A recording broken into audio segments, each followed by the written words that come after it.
আমি এখন কোথাও যে কাজও করতে পারতেছি না ঠিক মতন। আমার প্রতিনিয়ত প্রেশারের উপরে রাখা হইতাছে। আমার ছেলেরা পর্যন্ত নিয়ে যাওয়া হইতাছে আমার জোর করে। কেন আমার সাথে কেন এগুলো হইতাছে?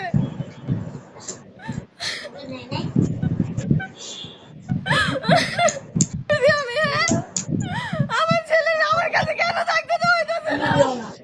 কেন আমার ছেলেরা আমার কাছ থেকে নিয়ে যাওয়া হইতাছে?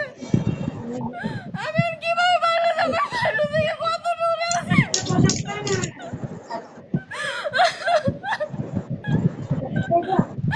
আমি এত দূরে আছি বাসা থেকে, আমি আমার ছেলেরাও না আমার কাছ থেকে নিয়ে যাইতেছে। যার সাথে আমার ডিভোর্স হয়ে গেছে আমি তো আমার ছেলেরে দেখতে দিয়েছি, এমন তো না যে দেখতে দেই নাই। আমার ছেলেরে নিয়ে কেন এমন এত কাহিনী করে আসতেছে? আমার ঠিক মতন বাঁচতে দেবে না। আমি মনে হয় সুইসাইড করে ঠিক মতন বাঁচতে দিতেছে না। আমার ছেলেরে এখন নিয়ে যাইতেছে।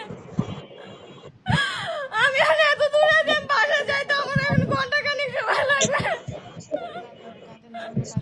আমার ছেলেরা আমার ঠিক মতন বাস দিয়ে দিতেছে না। আমার মাইরা ফেলবে ওরা।